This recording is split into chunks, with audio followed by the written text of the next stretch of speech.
অন্ধ মেয়েটার ভিতর চকলেট কোথায়? ম্যাম, অন্ধকে ভালোভাবে ফাঁসিয়েছি ভাই। জানি তুমি এভাবে বলবে না, তোমাকে এখনই দেখাচ্ছি মজা। ম্যাডাম ওকে আচ্ছা করে দেবে এখন। ম্যাম, তোমরা দুজন এগুলো করলা কেন? ম্যাম, এখন তো তোমরা সত্যিটা বলে দাও। ম্যাম, ওই চকলেটটা আমরাই চুরি করেছিলাম।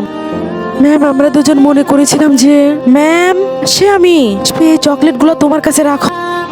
আরে ভাই দেখ চকলেট। ওকে ম্যাম, চল ভাই।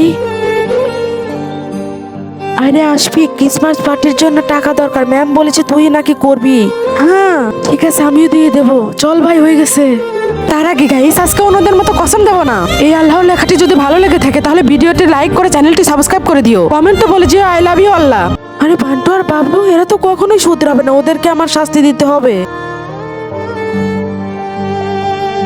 দাও এগুলা, আর তোমরা বের হয়ে যাও। আসবি, এই নাও, আমাকে মাফ করে দাও বেটা।